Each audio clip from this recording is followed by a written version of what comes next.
Ladies and gentlemen, good day and welcome to Gujarat Fluorochemicals Limited Q3 FY2026 earnings conference call hosted by Avendus Spark Institutional Equities. As a reminder, all participant lines will be in the listen-only mode, and there will be an opportunity for you to ask questions after the presentation concludes. Should you need assistance during this conference call, please signal an operator by pressing star then 0 on your touchtone phone. Please note that this conference is being recorded. I now hand the conference over to Mr. Arun Prasad from Avendus Spark Institutional Equities. Thank you, and over to you, sir. Thanks, Palak. Good evening, everyone. On behalf of Avendus Spark Institutional Equities, I welcome everyone to this earnings call to discuss the 3Q FY26 results of Gujarat Fluorochemicals Limited. The company is represented by its Deputy Managing Director and CEO, Dr. P. Kapoor, and the other senior members of the management team. I'll first request Dr. B. Kapoor for the opening remarks. Over to you, sir. Thank you. Good afternoon, everyone. A very warm welcome to all of you for GFL's Quarter 3 FY26 earnings call. For this call, I have with me my colleagues, Mr. Akhil Jindal, who is Group CFO, Mr. Manoj Agrawal, who is CFO of GFL, Mr. Kapil Malhotra, Business Head of Fluoropolymers, and Mr. Rajiv Rao, who is the Business Head of our Battery Materials. The company announced its Quarter 3 FY26 results at its board meeting today. The results, along with earning presentations, are already available on the stock exchange and on our website. I'll briefly highlight the key financials and then give you an update on business operations and outlook. This quarter was undoubtedly one of the most challenging for us. Performance was impacted by seasonal weakness in refrigerant segment, the holiday season in Europe, US, and continued uncertainty around US tariff situation. The elevated US tariffs not only affected the US market directly, but given the complexity of global supply chain, it also had a spillover impact on other regions as well. This impacted on both volumes and realizations during this quarter. That said, the outlook going forward is meaningfully more constructive. The recent reduction in US tariffs from 50% to 18% provides significant relief and restores competitiveness in one of the key export markets. We believe this structural improvement will support a recovery in volumes, better pricing stability, and margin expansion over the coming quarters. At the same time, demand in fluoropolymers remain encouraging, particularly from the semicon sectors, where global investments and capacity additions continue to be strong. This is expected to support volume growth and strengthen overall performance. We are also witnessing increasing momentum in the EV ESS segments globally. With improving order inflows and better visibility, we are confident that FY27 should see healthy revenue growth from this vertical.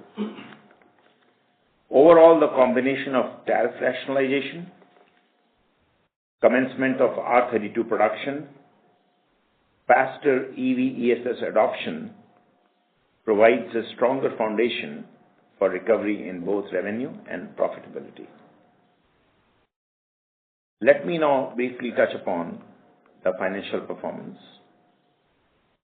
Revenue for the quarter stood at 1,136 crores, a marginal decline of 1% year on year. In Q3 FY26, EBITDA stood at 283 crores, reflecting a 7% decline from 304 crore in quarter 3 FY25. This decline was primarily attributable to the refrigerant portfolio, which bore the brunt of multiple headwinds during the quarter. The most adverse pressure came from R22, where we faced a dual impact. First, the production quota reductions, constrained volumes. Second, seasonally subdued demand affected offtake. Also, the delay in R32 production startup resulted in lower than expected profitability for us. In addition, R125 prices remained weak during the quarter, further contributing to the softness in performance.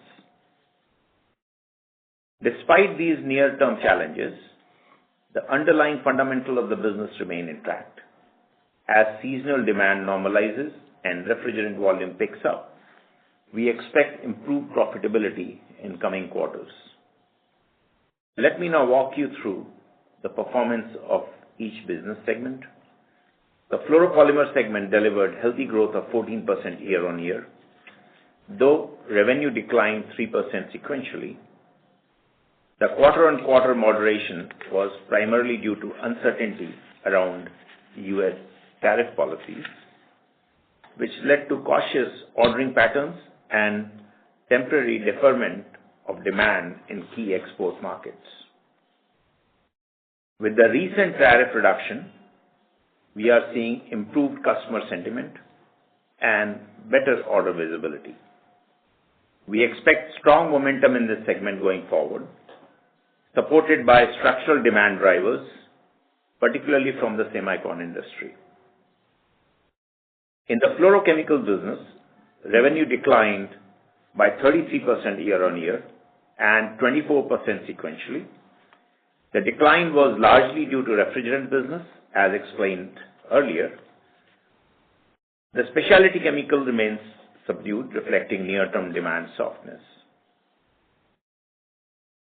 On a year-on-year basis, revenue in the bulk chemical segment declined mainly due to lower prices in chloromethanes and caustic soda. Let me now turn to our battery materials business, which is an important strategic focus area for us. On 5th of December 2025, the International Finance Corporation, IFC, has approved investment of rupees 430 crores in our subsidiary, GFCL EV Products Limited. This investment supports the development of India's first integrated battery materials manufacturing facility and strengthens the domestic EV supply chain ecosystem. IFC's participation reflects confidence in our strategy and execution capabilities. As endorsement of our business strategy and growth prospects in the battery materials space, another sovereign fund has approved investment of $82 million in battery materials business. The documentation is in process and likely to be executed shortly. When we entered the battery materials space, our approach was focused on building capabilities, securing customer validation, and scaling in a disciplined manner. Keeping that in mind, we are setting up a state-of-the-art greenfield advanced battery materials project in Oman to produce battery materials for lithium-ion batteries with an estimated investment of $216 million. In LiPF6, we have worked closely with the leading global electrolyte manufacturers and OEMs. Our product has been approved by many OEMs, and our facility has been successfully audited by key customers. Commercial supplies commenced in December 25, and we have already received repeat orders in Q4 FY26. As customer offtake increases, We expect volumes to scale up steadily. In LFP cathode active material, our plant has stabilized operations. We have begun sample dispatches to prospective customers, and qualification process is progressing. We expect approvals over the coming months, following which commercial supply will commence. In fluoropolymer binders, the qualification process is progressing as planned, with commercial operation expected to begin in the first half of FY27. This further strengthens our integrated battery materials portfolio. Stepping back, we are building a comprehensive and integrated battery materials platform with established capacities, ongoing qualifications, early commercial traction, and IFCs and one more sovereign fund's strategic investment. We believe we have created a solid foundation for the growth of this new business. The battery material segment is particularly promising given the recent surge in demand for battery energy storage system, in addition to continued growth in EVs. Structural drivers such as data centers, AI, and machine learning infrastructure, and the transition towards renewable energy are expected to drive significant growth in energy storage demand over the coming years. Overall, while the current quarter was challenging, we see improving conditions ahead. We remain focused on execution, cost discipline, and scaling our new growth platforms responsibly. We remain confident in our ability to deliver sustained growth and create long-term value for all our stakeholders. Thank you, and now I open the floor for questions. Thank you very much. We will now begin the question and answer session.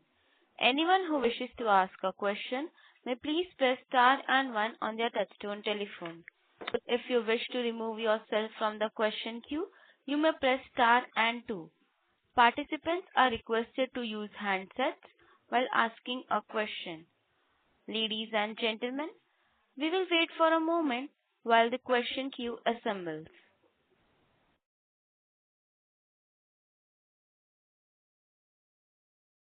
The first question is from the line of Sandesh Jain from ICICI Securities. Please go ahead. Yeah, thank you. Good evening, sir. Thanks for this opportunity. I got few questions. First, on the refrigerant gas, both on R32 and R22. R32, we said that we have commissioned the plant in month of February. Can you help us with what is the capacity we have started with, and where are we now in the first fortnight of this commissioning? What is the utilization we are looking at, and for the full year, what kind of capacity are we looking at? And what is the final capacity are we intending by December 26, where the deadline ends? With this capacity already getting delayed, are we looking at 30,000, or we are satisfied with whatever capacity we have today? That's number one. Number two, on the R22, the prices appear to have further gone down as we speak in the month of Jan and Feb. In this background, how should we look at margin? Because a lot of ounce on the margin has come up from the bulk chemical and R22, which appears to have remained either weak or has only got further weaker. So this is the first comment. Thank you. Yeah, thanks, Sanjesh. I had indicated earlier that our plan was to build capacity in phases in R32. I had indicated in the last call that target is to go for 20,000 ton in the first phase. Okay. Of course, there was a setback due to the incident, and because of this, our plan got a little bit delayed. However, that delay is not significant. Our plan is to still commission going to 20,000 ton, as I had indicated earlier. Of course, at that time, I had indicated it was going to be March end. Now I expect that to be slightly delayed by a quarter or maybe quarter and a half. Okay. So our production has already started now. Of course, it took time because we wanted to be absolutely sure with respect to the safety aspects. We got it audited by multiple agencies and make sure that when we start with on a solid foundation of having a very strong safety. So having said that, so far everything is looking good. We have started it and going to be ramped up. This is, and what you said December 26, I think the number is December 27. The capacity has to be, can be added up to December 27. Okay.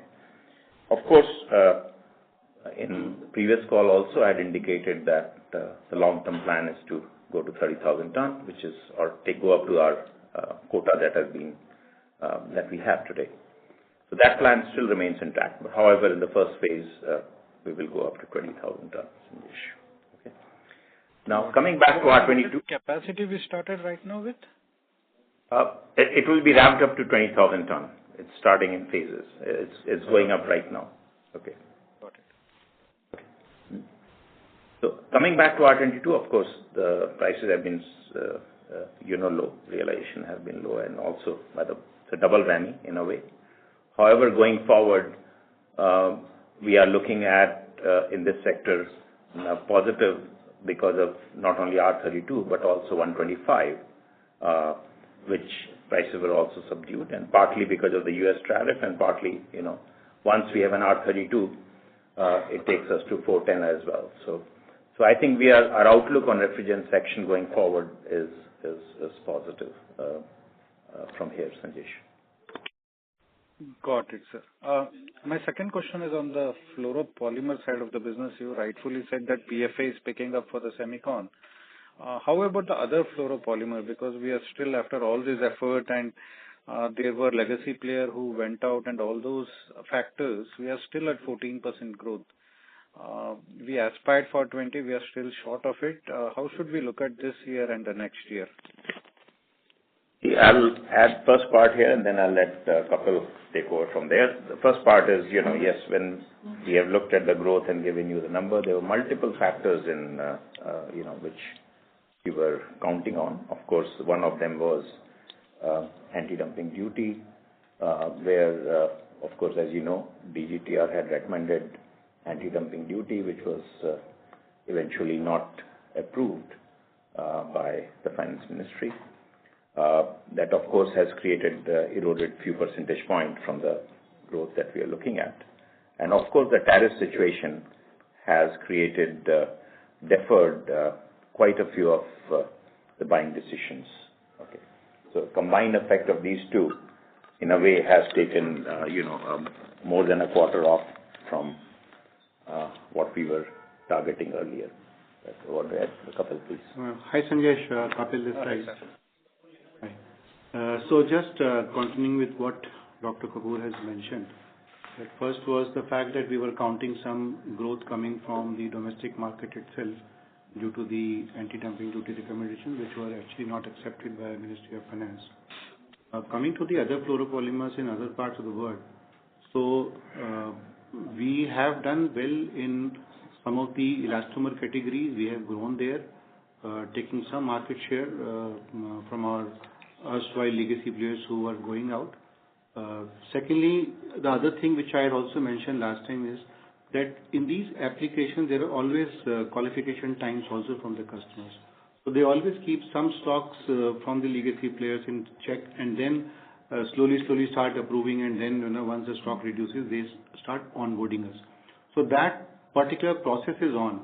So we are seeing that very steady growth coming in every quarter from the exit of these legacy players, and in elastomers or in other fluoropolymers, we continue to gain market share as and when we are getting the approval from the customers. Got it. And particularly, which fluoropolymer are we seeing a better offtake, and we may see more capacity coming in, say, this year and next year? Sanjesh, first of all, rightly mentioned semiconductor industry.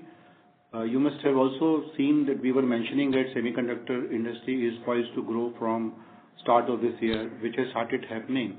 you must have been seeing the news in the media that chip shortages already started happening, memory chip shortages are going high in prices. So the first green shoots we already started seeing in terms of increased demand coming from our customers. So PFA is one product where I am seeing that the demand will keep on increasing as and when we keep on getting a ramp up approval from the customers. Top class quality. Yeah, and also we have invested our lot of money in terms of getting to the clean class required by the semicon industry. So there also entire investments have been utilized. Commissionings have taken place. Audit from the customers have taken place. Some of the audits are going on. So this is one place where we really see the business growing up. The second business is obviously the fluoroelastomer business. There also we are seeing that the increased vehicle growth sales in India due to GST reduction and also income tax debate which government gave. So we are seeing that demand in the market also converting to demands of our products also. Same way we are also seeing that with the tariff reductions in US, further automobile industry there also is doing well. So there also we expect the demand to keep on growing and giving us more business as we are getting qualifications in some of the other exotic applications.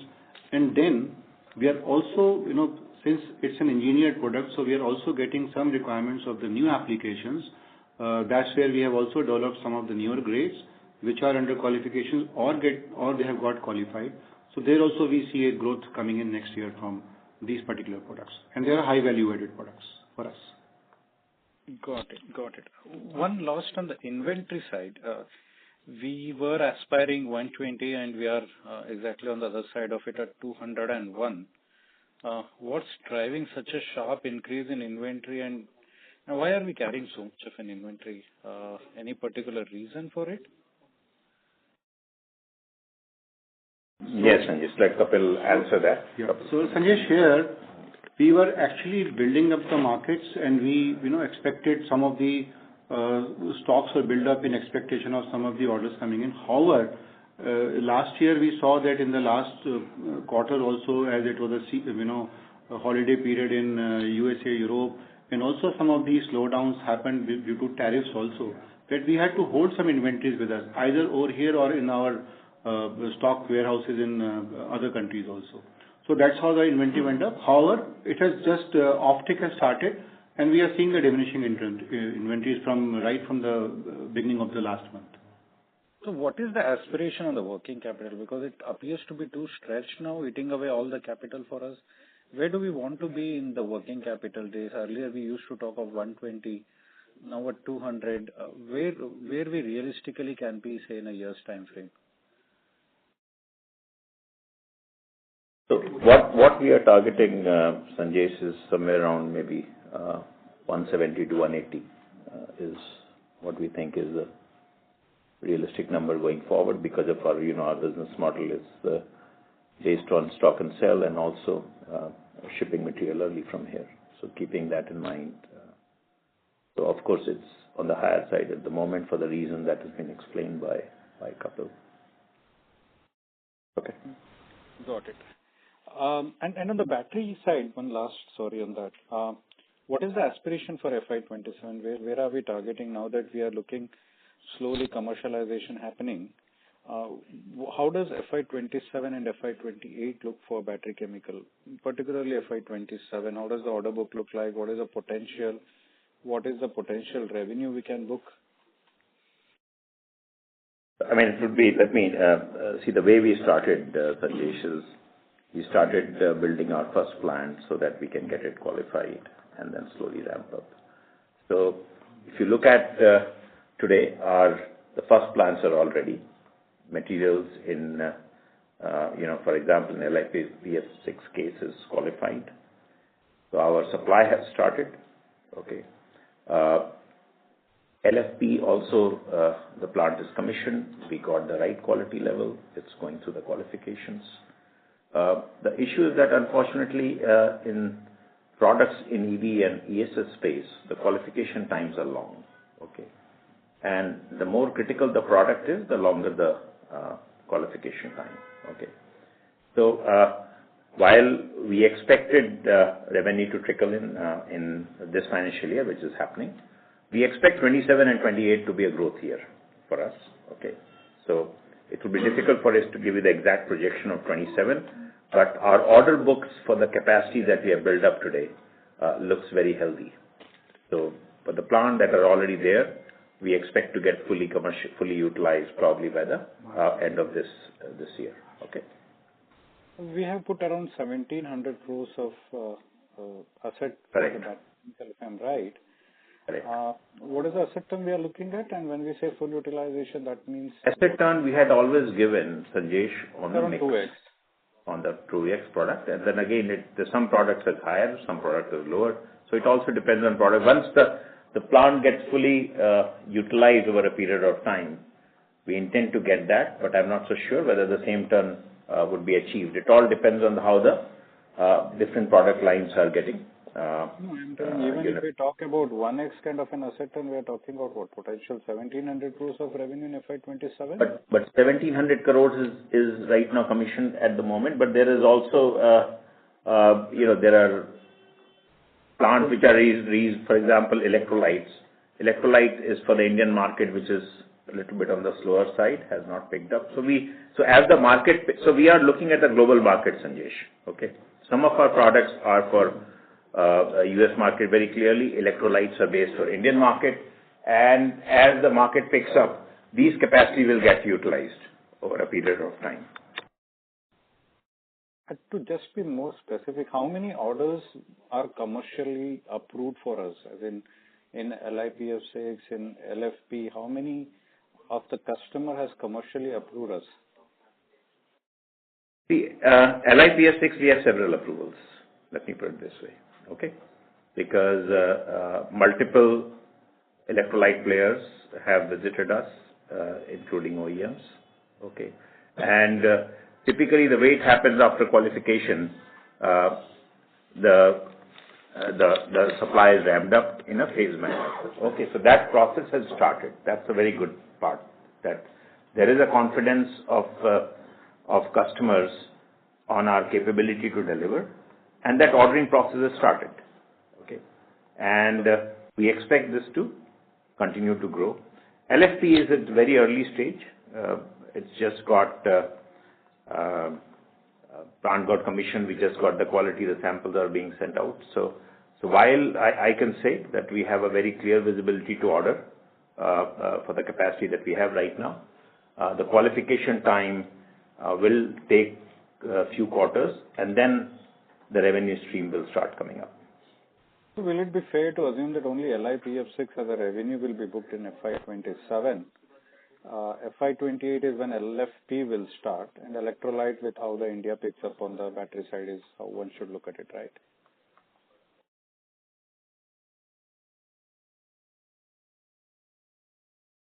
Ladies and gentlemen, the line for the management has been disconnected. Please hold while we reconnect them.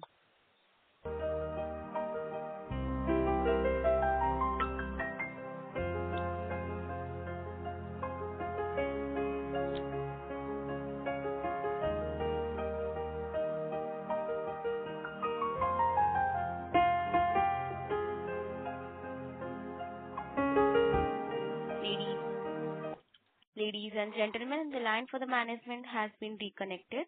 Thank you, and over to you, sir. Sorry, Sanjesh, and my apologies. I think got disconnected in between. Do you want me to repeat the question?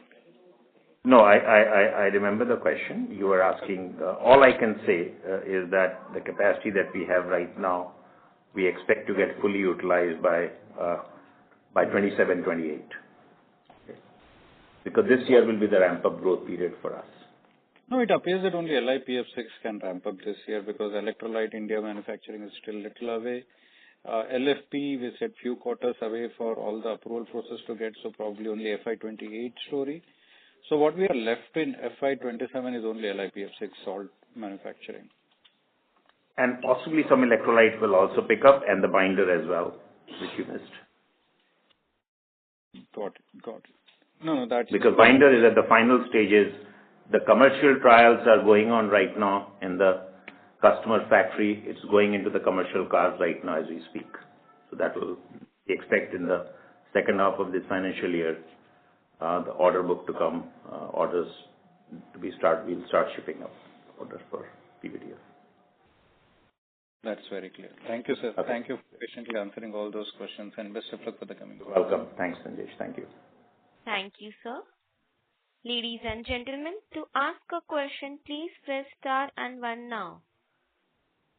Participants who wish to ask questions may please press star and one at this time.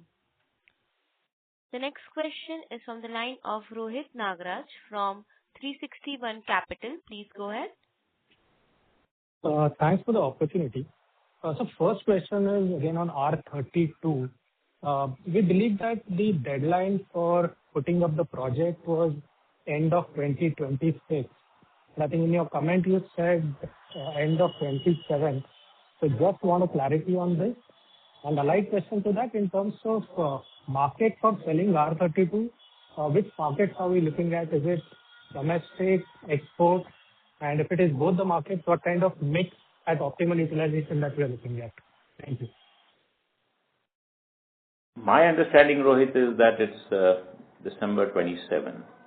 Okay, I'm confirming it internally here right now. However, for putting the capacity, because we already have a quota, of course. And the second part that you asked is R32, of course, we are looking at it as global market access, because we are into a very sweet spot with R125 also with us. So we are looking at R32 and R125 combination 410 plus R32 alone. So it's going to be both global as well as. Sure, got that. So Okay. second question is So there are just a clarification that I have received, Rohit, that the quota has to be confirmed by end of this year, but the plant can be commissioned in December 27. And we already have quota, so we can commission the plant by December 27 of the quota that we already have access to. right, and we are still considering 30,000 tons as our capacity in a phased manner till December 27, right? Right, absolutely. Sure. The second question is on the fluoropolymers. So, I'm slightly flummoxed that 9 months back when we started the year, we already had the indication that 3M, the competitor, is out of the picture by end of 24, and partly that void will be filled up by incumbents.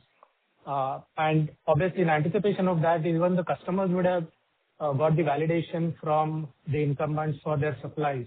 But today again, we are seeing that there has been a slowdown in the fluoropolymers, and projections that we were anticipating are not likely to materialize, at least for FY27. I understand the US part, tariff part attached to it, but again, I think the large part of the market is Europe. So what has changed suddenly in terms of last 3 to 6 months? And will it be a feature for FY27 as well, or we expect that on this lower base, FY27 will be able to pick up momentum and again go back to that 15-20% volume growth? Thank you. Yeah, thanks, Rohit. Let me give one statement up front that it has not changed significantly. It's not that because there are multiple factors which have impacted the few quarters that we looked at. However, the fundamentals remain very strong, and I'll let Kapil take this and take you through. But it's not that we are changing the growth pattern here. In fact, Rohit, everything remains the way we had talked about.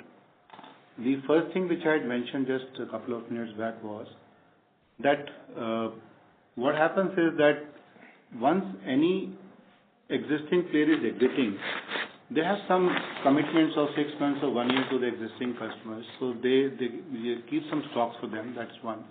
So whatever stocks were kept, they actually got liquidated a bit slow because there was a market which was picking up slowly at that time. Secondly, then the tariff announcements also had confused a lot of customers also.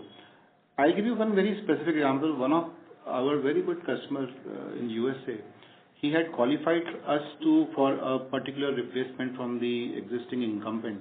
But he was withholding it because his end customer was withholding it to change from because there were inventories there. So now that inventories are going off, so the customer is committing that from March or April he will start shifting to us gradually. So this is just one example. So there are a couple of such examples which we have, because again, remember, don't forget that these are high performance products going into automobiles, space, or other important applications. The customer also, end customer also then qualifies, gives a clearance.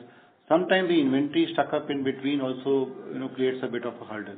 So now all those hurdles are over now, and also with tariffs also coming down to 18%. The customers also at that time were not actually keeping some inventories with them. Whatever inventories were there, they were trying to liquidate, as they didn't want to build up any inventories at higher tariff costs. So now that things are showing up, clarifications are coming, so we expect that the entire momentum will come back again the way we expect it to come. That explains, sir. Thanks a lot for that elaborative answer. Just one last clarification about the Oman project. So will this be part of the 6,000 crore capex on the battery materials, or is it excluding that? And no, it includes that, Rohit. It's part of that. Right. And in terms of timelines, I think we were expecting the 6,000 crores investment will be over sometime by FY28. Now with this Oman, will it get spilled over by a few quarters? How is it going? No, the Oman, the timeline is around 18 months for us to have the plant gets commissioned. Okay. Sure. Thanks a lot for answering all. So it will probably be mid to end of 27. Yes. Okay. Perfect. Thank you, sir. And all the best. Thank you, sir. The next question is from the line of Arun Prasad from Spark Institutional Equities Private Limited. Please go ahead. Thank you for the opportunity. Sir, my first question is on PTFE. So within PTFE, our understanding is that the basic grades and the value-added grades I'm assuming that there will be different buying pattern and different demand. So if you can, but what we are seeing in data is, correct me if I'm wrong, the basic grade seems to be lot lower this quarter. Is there anything significantly affecting this, or is it just a timing difference? Yes, Arun. Could you repeat your question? Can you clarify to me what do you mean with the basic grades so that I can... let's say suspension grade seems to be at the lower levels in terms of the volume this quarter. See, suspension grade is not the basic grade. Suspension grade also has a lot of high performance grades in between. The base grade probably starts, and that's where we have just 10-20% of our sale is in that base grade. The rest 80% is into the higher performance grades. So as we had mentioned around last quarter, where we had seen that our realizations also had become better, and that time we had mentioned that what target we were having of shifting the towards high performing grades. That process is on, and that's why we are converting everything to the high performance grades, and that is what is reflecting in our business also. But we don't see corresponding growth in the volume in the other grades as well. So what am I missing, sir? See, one thing which you also mentioned was that we were expecting the anti-dumping duty in the domestic market to come, but unfortunately it did not come. It was supposed to actually be through by December or something, but Ministry did not accept it, Ministry of Finance. So in fact we were expecting some volumes to grow, and then this quarter also, but that is something where now we'll have to relocate ourselves, that whatever volume we were reserving for that, we are now trying to find more lucrative markets so that we can park our material there. All right, understood. Is there any limitation in your overall capacity if we say do more of emulsion and less of suspension? And are we already there in that level? No, we do not have any capacity limitations. In fact, we are also doing some demodeling wherever we feel that some of the grades which are giving us better realizations, So we are adding some kind of a small balancing equipments to enhance the capacities to even serve those more volumes better. So as such, there is no capacity constraint, but we are doing our balancing of the equipments to see to it that we go to higher value-added products. Secondly, on our R22, because we are seeing continuous reduction in the volume that we can place. What are our alternate plans to utilize this excess available, say, TFE going forward? Right now, I think it's not an issue because the available TFE we have, which is what is required, so which we can expand, and R22 availability also is there for us. So as far as the backward supply chain for PTFE or fluoropolymers, we do not have any issue, Arun. So everything now depends upon the end market recovery. So till then we need to kind of run at a lower utilization levels. Correct. Understood, sir. My second question is on the LFP capex announced, this 216 million.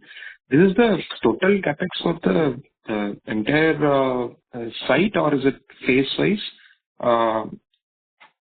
It's a phase-wise. This is the first phase which we are doing right now, because the site has a very large potential to grow further. This is the first phase of investment. And then what kind of demand this site can meet in terms of size? We have not shared the numbers yet in terms of the capacity and the product details, which we'll probably do it in due course.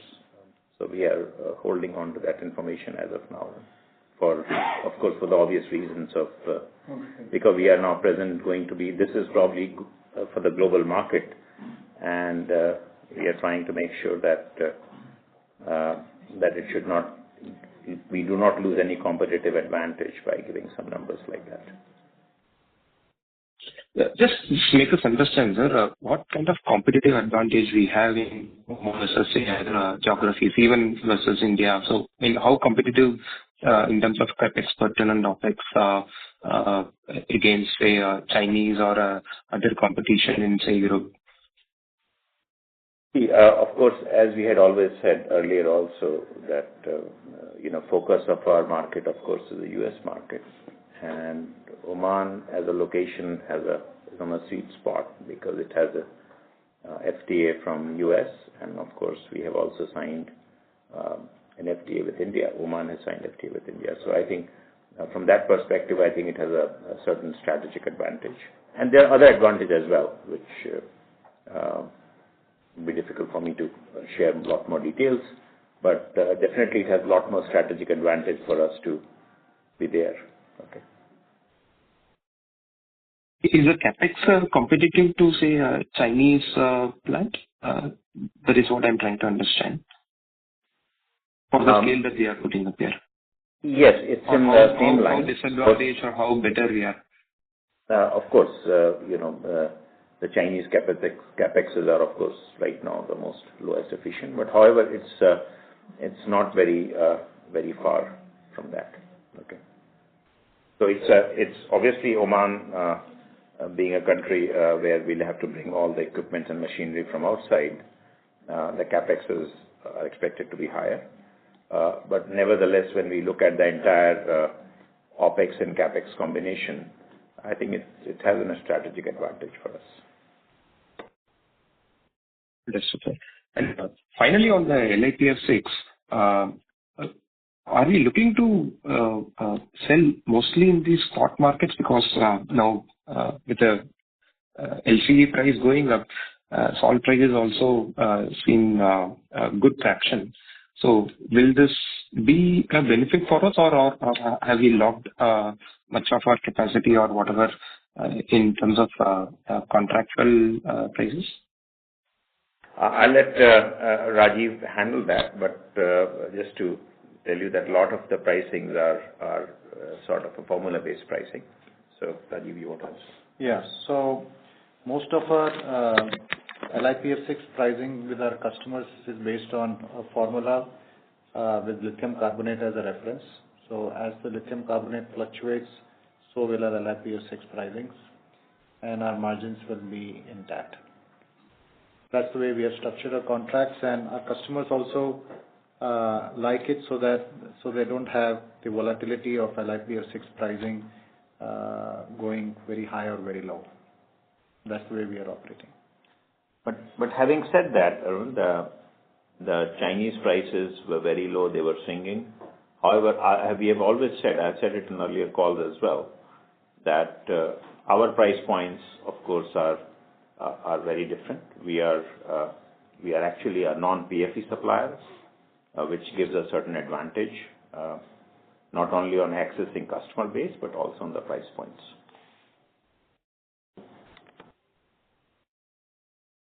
Understood, sir. And this margin is also Sorry to in our interrupt, form. Arun sir. May we request you to come back in the follow-up question queue? No issues. We'll do that. Thank you. Thank you. Thanks, sir. Arun. Thank you. Ladies and gentlemen, in order to ensure that management is able to address questions from all the participants in the conference call, please limit your question to 2 per participant. The next question is from the line of Archit Doshi from Nuvama. Please go ahead.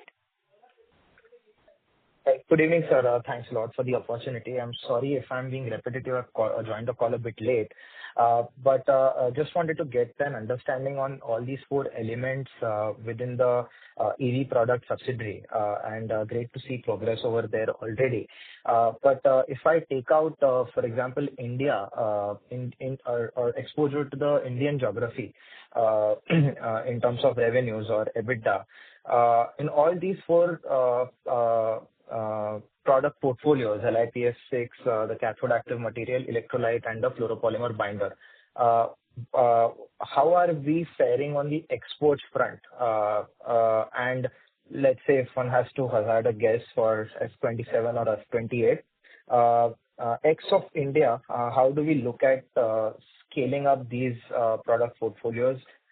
Any revenue indication that you would like to give, or at least on a utilization basis, where would be our aspiration or target to get into the exports market? Yeah, I'll just make one statement and let Raj answer the rest. The first thing is, Arshid, that as you said, that the strategy that we have to set up this business is to create alternate supply chain globally, and this is to cater to the global customer, whether they are in US, Europe, India. Okay. Right. Having said that, our the products that you mentioned, except electrolytes, the remaining 3 product verticals are all for global market, because Indian market is still not ready. So the entire business plan is around that. You want to answer, please? Yeah. So if we look at our various products, for example, LiPF6, there's hardly much capacity outside of China, and our customer base, which is mostly in US and Europe, are looking for non-PFE suppliers to de-risk their supply chain, and this is where we have been able to win customers in all these geographies. Same is the case for LFP CAM and binders, where the customers are looking to de-risk their supply chain. As far as electrolyte is concerned, it will be focusing on Indian markets. Indian market is still to pick up. So as far as customer mix is concerned, as we start in FY27, we'll start off with being heavy on the US and European customer base, and over the next year or 2, we'll start adding Indian customers through electrolyte business. Right, sir. That's exactly the reason why I was focusing on non-India markets, because Indian the battery capacity, the gigawatt capacity is yet to materially come in a big way. And I was trying to understand, how should we look at revenues building up in these 3 portfolios, ex of electrolyte, which will definitely, as you rightly said, on the export side. Even if you can give any sort of qualitative understanding with regards to any visibility on customers, quantities, any revenue numbers that we believe that can be achievable in F27 or F28. That's what I was largely looking at. And in the interest of time, if I can just add another question. The initiative in Oman, what were the thought processes in venturing into Oman? Is it the raw material advantage? Is there availability of phosphate or lithium? Is it the capex advantage? I'm sorry if I've been repetitive, but if you can share your thoughts once again, that would be helpful. Thank you, and over to you. Yeah, thanks, Rajiv. Please, Rajiv. Yeah. So, the capacities that we have put up right now, the way I would like to answer your question, and we have responded a little bit earlier, is going to be utilized. The utilization is going to increase in the coming financial year. And by the end of the coming financial year, our current capacities will get fully utilized by supplying LiPF6 binders and CAM to the US and European market. And as far as electrolyte is concerned, that will happen by the business is likely to start by the end of coming financial year. Does that answer your question? Not really, sir, but would we derive a decent amount of revenues at least from this, even if we don't want to, point out a revenue number? What I would like to understand at least is that we'll have some revenues coming into the subsidiary F27 and onwards. Of course, yeah. So like we mentioned earlier, for binders, we are at the final stage of qualification.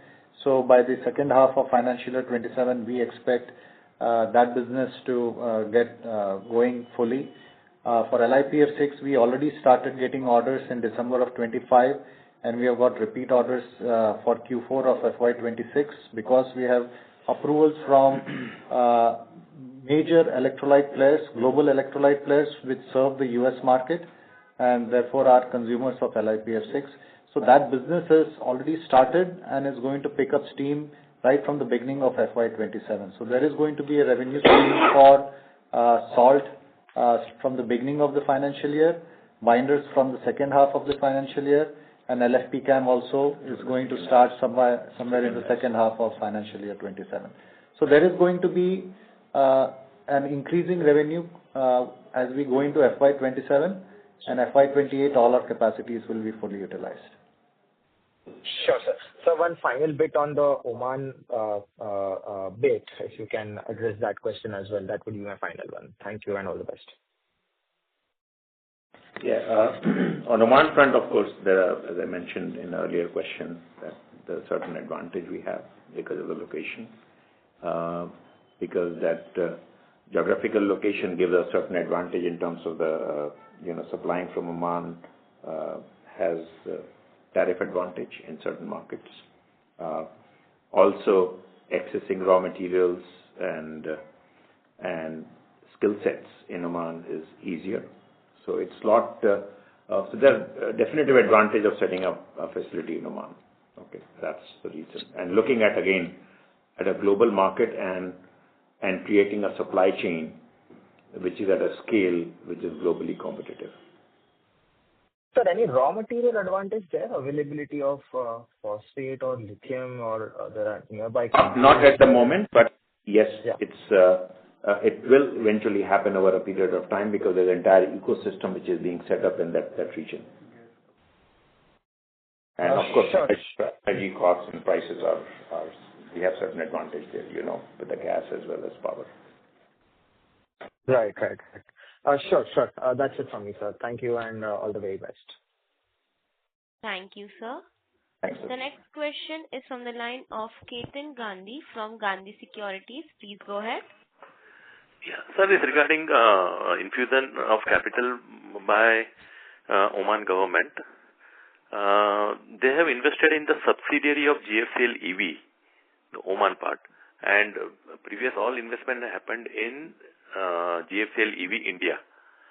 Is there any valuation difference or this? If you want to share, this well and good. Sure. So both these investments are coming in convertible form. where they are linked to the certain milestones on the IPO that way. So there's no fixed valuation neither for the IFC investment in India nor for the sovereign fund that is going to invest in the subsidiary in Oman. So they are more like a convertible instrument which will have a fixed return is linked to the certain milestones. So, okay, but it's a equity portion only, not the debt. Yeah, it is absolutely an equity with no put or with no put being given by the parent or any other company, with no buyback commitment, nothing. It's the purest form of equity. We wanted to contain the returns. We wanted to just restrict the returns of what they would ultimately make, and that's the reason why it is a convertible instrument. All right. And my another question is, sir, on slide 7, you have mentioned fluoropolymers binder. Can you please elaborate on that? I mean, whether it is PVDF or PTFE binder, and whether these cater to the recently technological breakthrough by Tesla in dry process.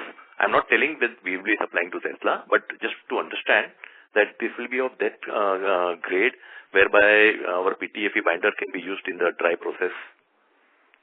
Right now, the binder which is mentioned and which is at the final stages of qualification is PVDF binder. PTFE binder is also being tested as of now. So we have capability to produce both PTFE as well as PVDF. The business will first start, what we have mentioned is from PVDF.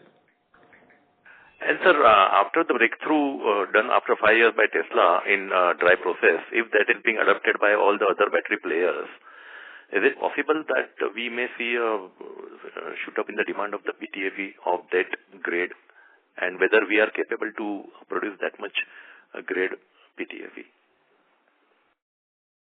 Yeah, surely. I mean, we are capable to produce, and that's where, the outlook of fluoropolymer, when we give a very strong outlook from multiple sectors, one of the factor, of course, is what you're mentioning. So we have capability to produce, but as you know, because this is a breakthrough now, by the time it converts into a volume, there's a process, there's a timeline for qualifications and great development. So it will happen.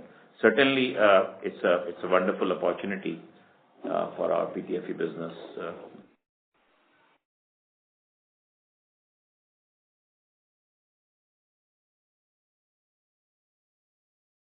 Ethan, sir. Thank you, sir. The next question is from the line of Christian from JM Financial. Please go ahead. Yeah, hi, sir. Thank you for taking my question. Just two from my side. First, a clarification. Did you mention that you will be able to put up R32 capacity by CY27 end? We said that the entire capacity that we have quota allocated to us. That's what I mentioned. Sure. So you can not the 20,000 that I had indicated earlier. Yeah, I mean, I was asking like the 32 capacities have to come up before CY26 and or 27 end.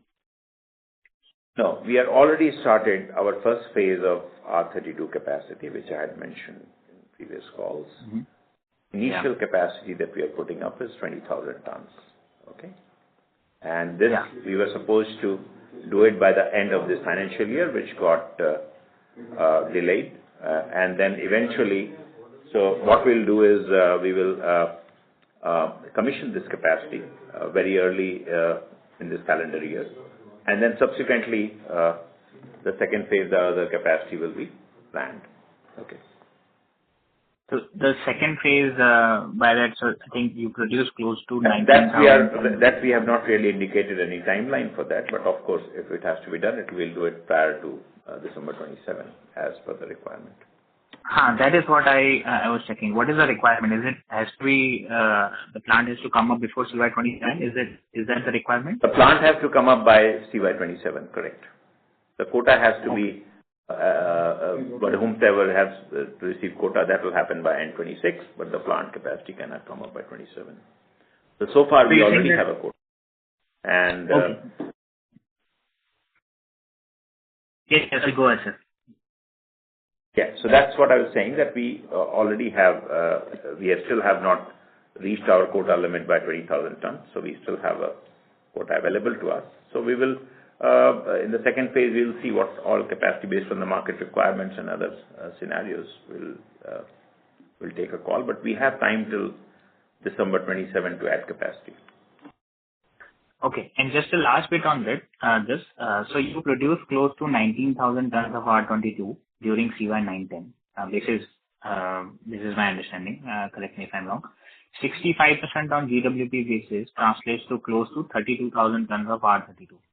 So is this the entitlement you intend to use for the phase 2, which has to come up before CY27? Yes, that's indeed one of the numbers, yes. Understood. Okay. Thank you. Thank you you. so much. Thanks, Vishen. Thank you. The next question is from the line of Rohit Nagraj from 361 Capital. Please go ahead. Yeah, thanks for the follow-up.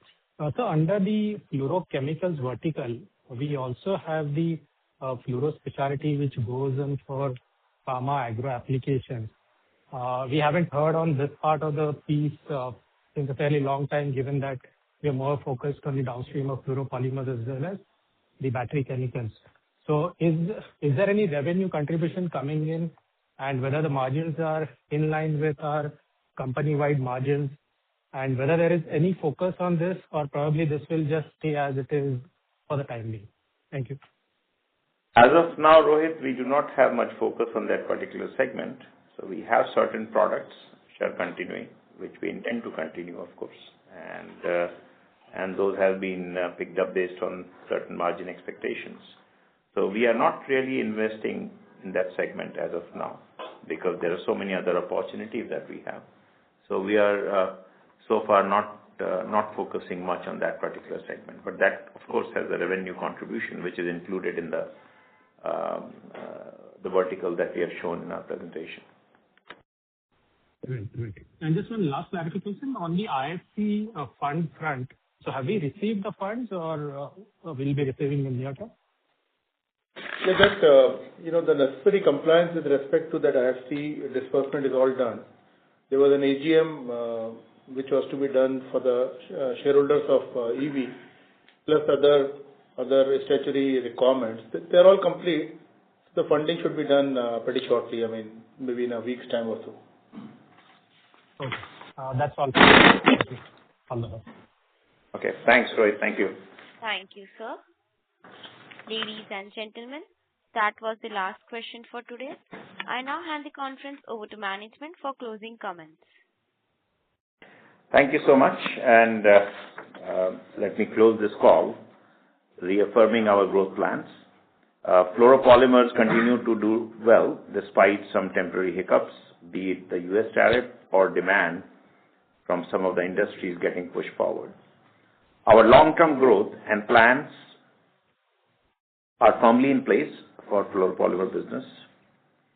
EV business, as you see, is shaping up very well, and we are on track to achieve our guidance there.